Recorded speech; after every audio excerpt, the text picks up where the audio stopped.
বিয়ের আসরে খাসি না পেয়ে বিয়ে না করে চলে যাওয়া সেই আলোচিত জাপান প্রবাসী বর জোনায়েদ মিয়া এবার নতুন করে বিয়ে করেছেন। মাত্র একদিনের ব্যবধানে তার জীবনে ঘটে গেল বড় পরিবর্তন। মঙ্গলবার দিবাগত রাতে নতুন কনেকে বিয়ে করে নিজেই সামাজিক যোগাযোগ মাধ্যমে সুখবরটি জানিয়েছেন জোনায়েদ। মঙ্গলবার রাত 11টার দিকে ব্রাহ্মণবাড়িয়ার কসবা উপজেলার নিয়ামতপুর গ্রামে কনের মামার বাড়িতে আনুষ্ঠানিকতা সম্পন্ন হয়। নতুন কনের নাম জান্নাত আক্তার। তিনি আখাউড়ার নূরপুর গ্রামের জাহের মিয়ার মেয়ে এবং স্থানীয় একটি মহিলা কলেজের এইচএসসি দ্বিতীয় বর্ষের ছাত্রী বলে জানা গেছে। বিয়ে শেষে রাত 1টার দিকে নিজের ফেসবুক অ্যাকাউন্টে জোনায়েদ লেখেন, সব জল্পনা কল্পনার অবসান ঘটিয়ে অবশেষে তার বিয়ে সম্পন্ন হয়েছে। পাশাপাশি সবার কাছে সুখী ও শান্তিময় দাম্পত্য জীবনের জন্য দোয়া চান তিনি।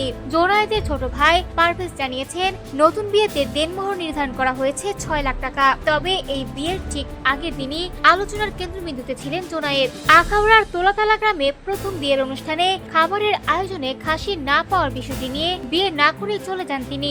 এরপর ঘটনাটি মুহূর্তেই সামাজিক যোগাযোগ মাধ্যমে ভাইরাল হয়। পরে জোনায়েদ দাবি করেন, খাসি নয়, মূল বিরোধ ছিল কাবিনের টাকা নিয়ে। তার অভিযোগ, পূর্ব নির্ধারিত অঙ্কের চেয়ে 10 গুণ বেশি কাবিন দাবি করেছিল কনেপক্ষ।